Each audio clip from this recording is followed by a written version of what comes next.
Albert Fish was born in 1870. His childhood was difficult. His father died when he was young. His mother placed him in an orphanage. At the orphanage, Fish experienced abuse.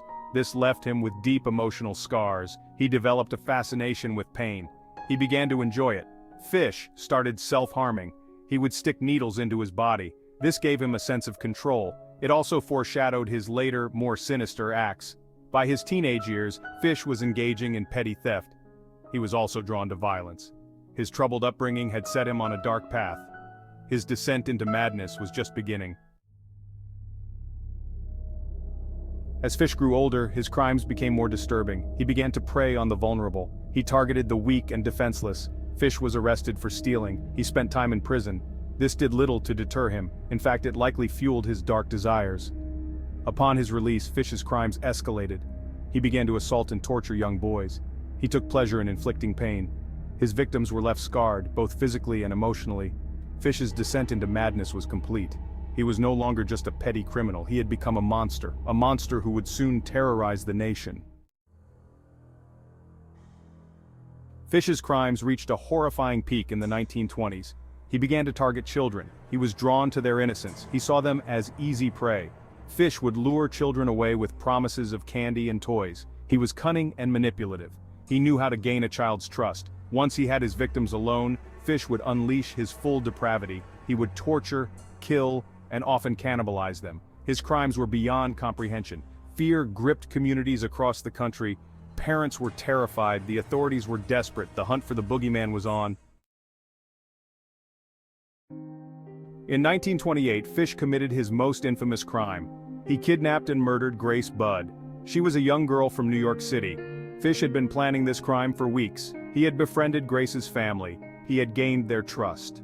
Then, he struck.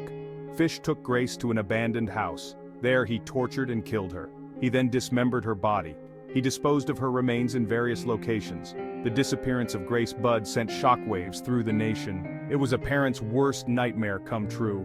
The pressure on the police was immense. They had to find the monster responsible. Section 5. A Mother's Intuition, Delia Budd's Suspicions. Delia Budd, Grace's mother, never gave up hope. She clung to the belief that her daughter might still be alive. She cooperated fully with the police. Delia had a nagging suspicion about a man who called himself Frank Howard. He had befriended the family. He had even taken Grace and her brother for ice cream. Delia shared her suspicions with the police. They took her concerns seriously. They began to investigate Frank Howard. This would prove to be a crucial turning point in the case. Delia's intuition, her motherly instinct, would ultimately help bring her daughter's killer to justice. Section 6. Tracing the Monster, The Hunt for Albert Fish. The story of Albert Fish is one of the most chilling and disturbing in the annals of criminal history. Known by many names including the Brooklyn Vampire and the Gray Man, Fish's crimes were as horrifying as they were numerous. The police investigation into Frank Howard, the alias used by Fish, intensified as more evidence came to light. Detectives worked tirelessly, piecing together clues and following leads that took them deep into the underbelly of early 20th century New York City. The city was a labyrinth of secrets, and the police were determined to uncover the truth.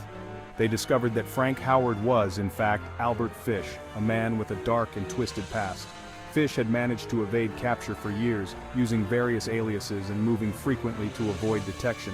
His mugshot, now infamous, revealed a man who looked unassuming but harbored unspeakable evil. Fish was a known pedophile, with a history of preying on young children. His criminal record was extensive, filled with charges of indecent exposure, molestation, and other heinous acts. The police knew they were dealing with a dangerous predator. He had a history of violence that spanned decades. From his early years, Fish exhibited signs of sadistic tendencies, often inflicting pain on himself and others. His violent streak was well documented, and it was clear that he derived pleasure from the suffering of his victims. The police tracked Fish to a flophouse in New York City, a place where the city's most destitute and desperate sought refuge. It was here, in the squalid conditions of the flophouse, that Fish's reign of terror would come to an end. The detectives moved in, their hearts pounding with anticipation and dread. They arrested him without incident. Fish did not resist. In fact, he seemed almost relieved, as if the weight of his monstrous deeds had finally become too much to bear. The police were struck by his calm demeanor, a stark contrast to the horrors he had inflicted on his victims. In Fish's room, the police found a gruesome collection of items that painted a horrifying picture of his crimes. The room was cluttered with evidence that spoke to the depths of his depravity. Every corner seemed to hold a new horror, a new piece of the puzzle that was Albert Fish. They found knives, saws, and other tools of torture. These were not ordinary household items but instruments specifically chosen for their ability to inflict pain and suffering.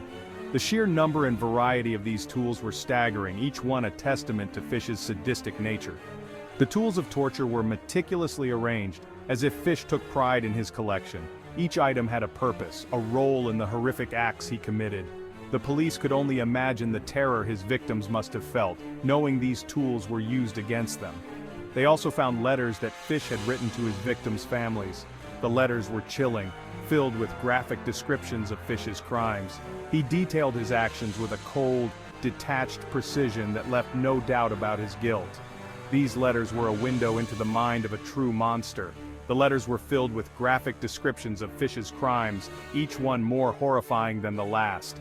He wrote with a disturbing clarity, recounting his actions in a way that was both methodical and remorseless. The families who received these letters were left with a haunting reminder of the evil that had touched their lives. They left no doubt that they had caught the right man. The evidence was overwhelming, and the police knew that Albert Fish would never harm another innocent soul. The hunt for Albert Fish had come to a close, but the scars he left behind would never fully heal. Section 7. A Chilling Confession. Unmasking the Boogeyman. The story of Albert Fish, a man whose name would become synonymous with terror, begins to unravel in the most horrifying way. In custody, Albert Fish confessed to his crimes. His arrest marked the beginning of a series of revelations that would shock the world. Fish, a seemingly ordinary man, was hiding a monstrous secret.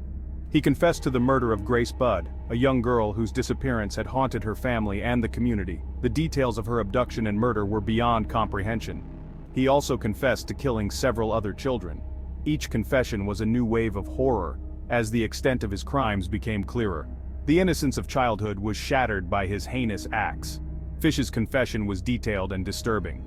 He recounted his actions with a precision that left investigators and the public alike in a state of disbelief. His words painted a gruesome picture of his deeds. He described his crimes with a chilling detachment. He showed no remorse. His lack of empathy and cold recounting of events made him appear even more monstrous. He seemed to relish in the horror he had inflicted. His demeanor suggested a man who took pleasure in the pain and suffering of others, a true embodiment of evil. Fish's confession sent shockwaves through the nation. The public was horrified. Newspapers and radio broadcasts spread the news, and people everywhere were gripped by fear and revulsion. People struggled to comprehend how someone could commit such unspeakable acts. The sheer brutality and inhumanity of his crimes left a lasting scar on the collective consciousness of the time.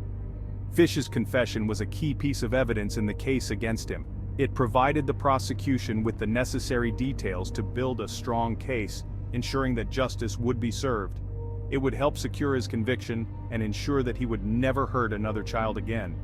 The trial and subsequent conviction of Albert Fish brought a sense of closure to the victims' families and the community, though the scars of his actions would remain forever. Section 8. Unraveling the Mind of a Monster. The Trial of Albert Fish. This trial would become one of the most infamous in American history, capturing the attention of the entire nation. The trial of Albert Fish began in 1935, a year that would forever be etched in the annals of criminal history. The courtroom was packed with journalists, curious onlookers, and those who had come to see justice served. It was a media sensation, with newspapers and radio stations providing daily updates. The public was both horrified and fascinated by the gruesome details that emerged. People from all over the country followed the case closely. They were eager to learn more about the man who had committed such unspeakable acts. The courtroom was often filled to capacity, with many standing outside just to catch a glimpse of the proceedings. The prosecution presented a mountain of evidence against Fish. They meticulously laid out his crimes, leaving no stone unturned. They presented his confession, which detailed his horrific acts in chilling detail. They presented the letters he had written, which were filled with disturbing fantasies and admissions of guilt. These letters provided a window into the twisted mind of Albert Fish. They presented the testimony of his surviving victims, who recounted their harrowing experiences. Their stories were heart-wrenching and left a lasting impact on everyone in the courtroom. The defense argued that Fish was insane. They claimed that he was suffering from severe mental illness and was not in control of his actions. They painted a picture of a man tormented by his own mind. They argued that he was not responsible for his actions, that his mental state absolved him of guilt. The defense team worked tirelessly to convince the jury of Fish's insanity. They presented testimony from psychiatrists who had examined Fish. These experts described his mental condition in detail, explaining how his delusions and psychosis influenced his behavior. The jury ultimately rejected the insanity defense. After careful deliberation, they concluded that Fish was fully aware of his actions and their consequences. They found Fish guilty on all charges. The verdict was met with a mix of relief and sorrow. As the families of the victims finally saw justice served, they sentenced him to death. The trial of Albert Fish remains a stark reminder of the depths of human depravity and the enduring quest for justice. Section 9. Justice served. The execution of Albert Fish.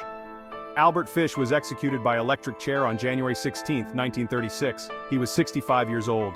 Fish went to his death calmly. He showed no remorse for his crimes. He maintained that he was not insane. He claimed that he was simply evil.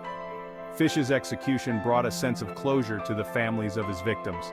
But it did not erase the pain and suffering he had caused. The legacy of Albert Fish would continue to haunt the nation for years to come.